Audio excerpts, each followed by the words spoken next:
5, 4, 3, 2, 1.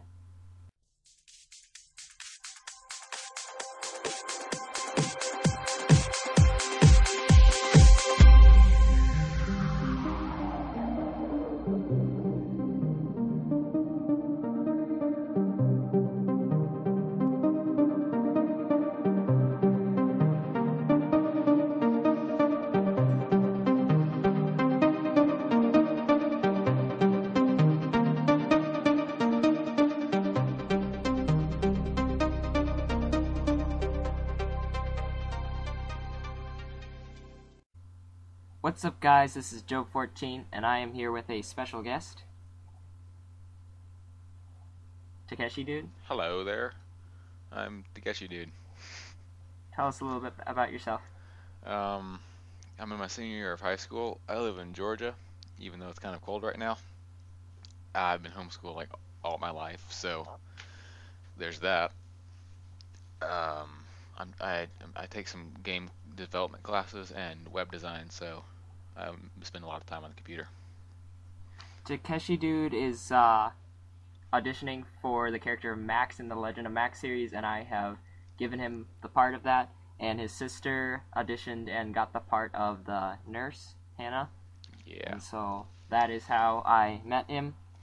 And unfortunately, previous member C4, who was planning on staying with the project for a little bit longer, as well as Facecast, decided to leave due to lack of interest. So I am here with our new member and no one else. But I am hoping that will not make too much of a difference in views and stuff. So, for our first segment, this episode is going to be a lot about Star Trek. I have recently found an interest in Star Trek, and over about the past year, I have been watching Star Trek. I completely finished the entire Next Generation, Deep Space Nine, and I'm partway through Voyager. Just started the 5th season of that. And I found out that Takeshi has an interest in it as well. Just an interest. I haven't nearly watched as much as you have. Still an interest, a lot more than some of the other members had. Well, yeah. So our first segment is Star Trek Captain Worf. So basically, Michael Dorn, the actor who plays Worf in the original Next Generation and part of Deep Space Nine, said that he is going to start working on a television series that is centered around Worf as a captain. They haven't said much about the actual storyline aside from the fact that Worf will be a captain. However, Michael Dorn is funding the project completely on his own. He is spending his own money on it. He's not getting it from the original producers, and he is hoping that now that he has gotten into it and the fact that he is in the actual series with the original character of Worf, that it will build popularity and he will be able to actually get it on TV. That'll be interesting. Any thoughts on that, Takeshi? I don't know. Worf was an interesting character. I kind of liked him. It'll be interesting to see him in a captain position. I'm interested to hear about some of the other characters that would be in the series, because obviously Worf would be the only actual character from the original series, Yeah. and whether or not he would get anybody else who played some of the other characters to be a part of it, or if it would be an entirely new crew. What kind of ship would they be using? Would it be a Defiant class, because that's the more recognized ship that he piloted? He was That's right. on board the Enterprise D, but he wasn't really in charge of it. And then there's like, what does this have to do with the reboot? Like, is this post-reboot, or is this going to try and squeeze in before that? It's going to be centered around, I think, the time, either the same time as Voyager or after Voyager. Because in order for Worf to be a captain, it would have to be after Deep Space Nine, because at that time he's still a lieutenant commander. Right. So obviously he can't be a captain and then go down to lieutenant commander. Mm-hmm. So it'd be sometime after that, probably in the, I'm going to say 2375 to 2380 period or after. That'll be cool. Yeah. It is most likely going to be produced in 2016 because it will be the 25th anniversary of Next Generation. Oh, okay. So that will hopefully build some popularity, especially because we have not had a Star Trek TV series in a while. When was the last one? Was that Enterprise? Yeah, Enterprise ended in 2004. It was canceled because it didn't get enough views. However, a lot of fans liked it.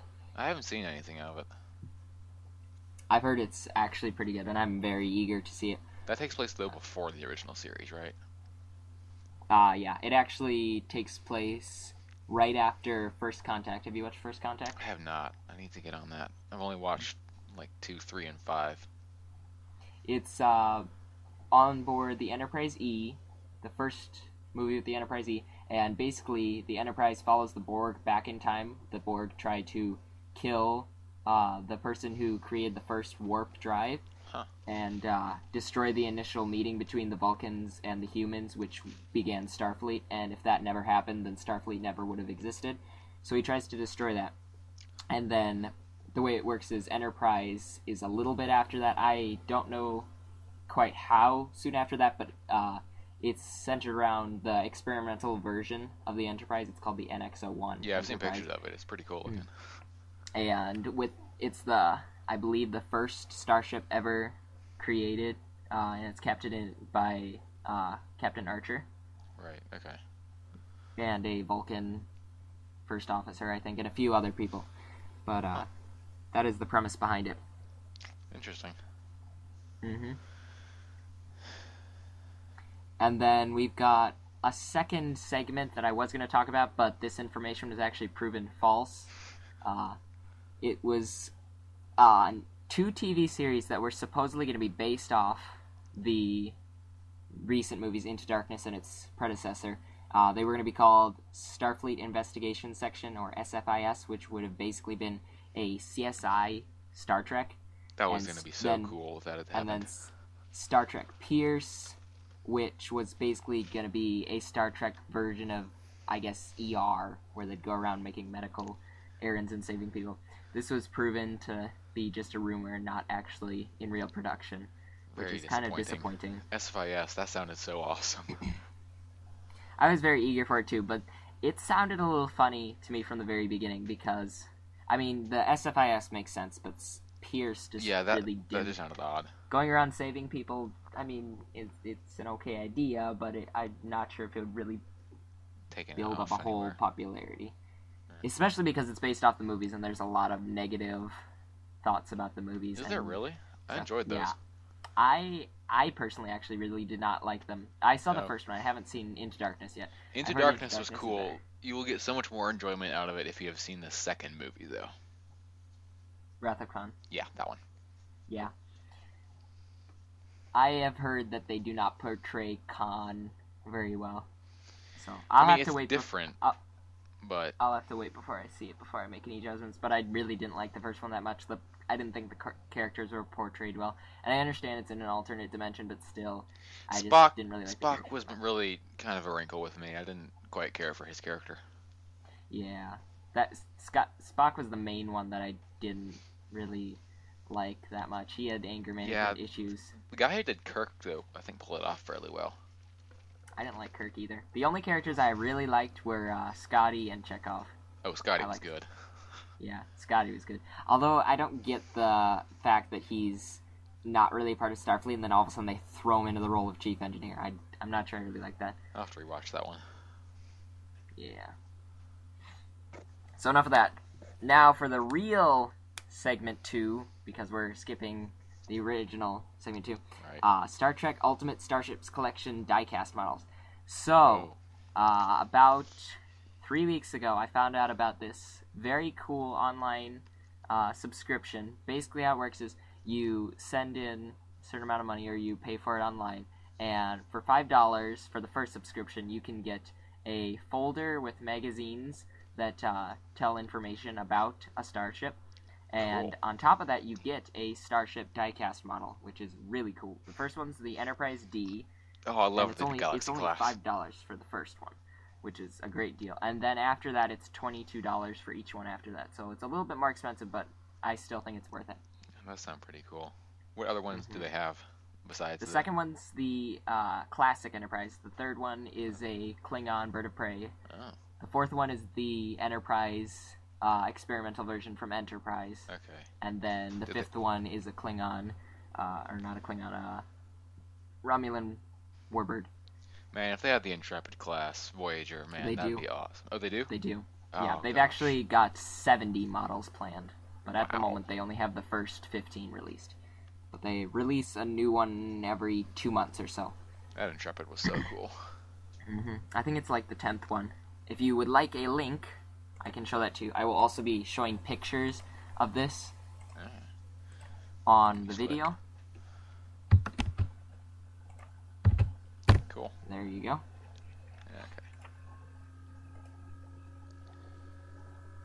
Let's see. Wow. Is that a Borg sphere? Yep.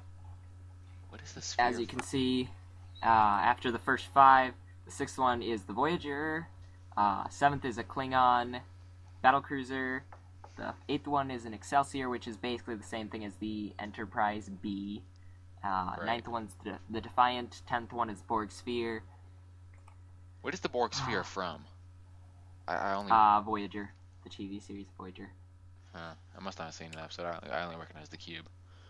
Originally they did have the cube, and I'm surprised they didn't trade them out because the cube is more well known. Oh, However, I see a cube down here. It says... Yeah, after you do 16 shipments, it's actually 15, they changed it. Oh. After the first 15 ships, you get a Borg cube. Oh, okay. I wish, honestly, they would have switched the two and had the Borg cube be the one that you get normally and the sphere be the secondary one, because Yeah. the Borg cube is a lot more well known than the sphere. It looks like it lights up. Do they all light up, or is that just trick of the Actually, picture? no, they don't. I don't know about the cube, but I know most of them don't. And Okay. then they actually have a few deals with your 5th shipment. It actually says 6th, but it's actually 5th. You get an Enterprise plaque. With the 10th shipment, you get a future Enterprise D model, which was from an episode. I don't remember which one. Oh, shoot. But, was that All Good Things? I think so. That was like... I don't I think remember that was the that series well, finale. It might Yeah, have that been. was the one where Picard was like shifting through 3 time zones. Yeah, I can't remember if this was the entire series finale, but I know it was a finale to one of the seasons. I can't remember if it's the 7th or not. But yeah, that is a really cool starship. It is And what would really blow my mind is if they actually did add lights. That would be something cool, and I actually might do that if I'm able to. I might add some lights along the side, or glow-in-the-dark Yeah. tape would be even cooler at night, just looking at that. Yeah. And I am actually planning on putting a new shelf in my room just exclusively for this. Each model is approximately 12 to 16 centimeters, so they're actually kind of on the small side. They are about the length of probably my elbow to my wrist, something like that, about that long. Okay. I don't know how long your elbow to your wrist is. I'm kind of tall, so maybe that's a bit shorter. Probably, Yeah. Decent know. size, though. I mean, I wouldn't want it to be too small, but too big, and then, where do you put that? exactly. And if you're getting 70 of them, Yeah. I'm planning on getting them all if I can. That would be really cool. I am interested to see whether or not they'll all be produced, because originally they had a test market that they did back in 2012, and they were releasing the first 5 to certain people, and then the company that was producing the models, the company that they had hired to produce the models, quit out on them, or something like that. And then just back in October, they started the project up again with a new producer. Okay. It'd be really cool if they finished that, though. All 70 of them. There is actually, underneath the picture of the Borg cube, you can see a thing that says order now, and then right above that there's a link that says click here. And that is See the actually full list. a list of most of the ones they've got. They've got about 35 of them. A few of them are missing pictures, though. They've got the Equinox, the Ferengi Oh, it's the Marauder. Reliant. That one's cool. Yeah. My favorite out of all of these that I'm really eager to see is the 21st one, the Enterprise E. That one is... That will be super cool. pretty That slick. is my favorite, probably my favorite starship of all, and maybe that's the case for everyone, because obviously the newest model is always the coolest. Is that Sovereign class? Yep. Okay. Oh, we have a Nebula class? Yeah. That one's cool. Wow. We've also got the Prometheus, and it'd be really cool if it split into 3 ships like they did in the TV series, but I doubt they'll actually do that. Yeah, that'd be a bit expensive. I'm interested to see the runabout because it's supposedly the same size as all the other ones, so they'll be able to do more detail because runabouts are a lot those are smaller kinda than small. most stuff. Wow, that's cool. Right now, they're up to the first 15 actually being released, and then I believe they're going to be releasing the Ferengi Marauder and the Dauntless this next month. Okay. I saw an episode of Next Generation with the Ferengi. I think it had the Marauder in it. I think it had, what was her name? Who was the tactical advisor before Worf? Yar? Tasha Yar? That was it. Yeah, Tasha. Yeah. Well, cool. Yep. So I signed up for that, and on top of getting them and thinking they're really cool, I will be in March starting up along with a new series. We're going to be changing the format of Facecast, and we're going to be releasing a lot more things. On top of that, on hopefully Wednesdays, I will be releasing, every other Wednesday, I'll be releasing a video about one of these ships. The first one will be an introduction to it, and then on the 19th, I think I will be releasing an episode with the Enterprise D, and then every 2 weeks after that, I'll be releasing another one. Cool. Okay, there's a picture down here that it looks like it shows the Enterprise D model having the saucer separate. That's actually just the magazine. Every ship comes with a magazine that talks about the ship, but that'd be really cool if they could have it actually separate, but they don't. That's disappointing. Along with every ship, they have a magazine that tells about the ship, and that's another thing that I find really cool. That's the original plan, and then after they started producing the magazines, they realized, hey, what if we threw in the Starship too? And that's what really made it popular.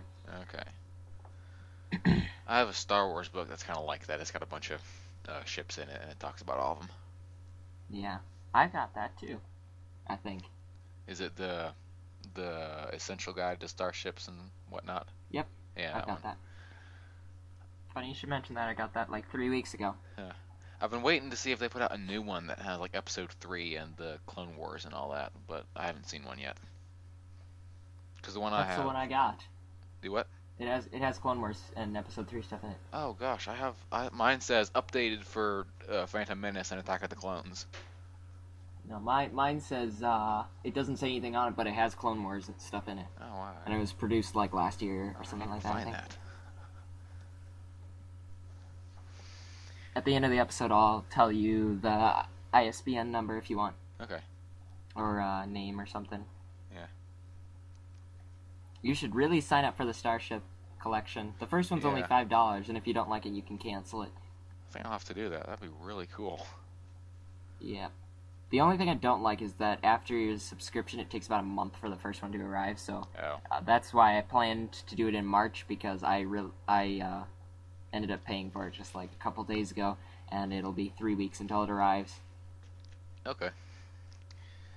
Still, it'll be really cool when it does get there. Yep. So I think that is about it. I think that wraps up the episode pretty well. Alright. I was Joev14, and this was the 26th episode of Facecast, and I was here with... Takeshidude. Hello. Or goodbye now, I guess. And you all have a fantastic week, and, yeah. See ya. See ya.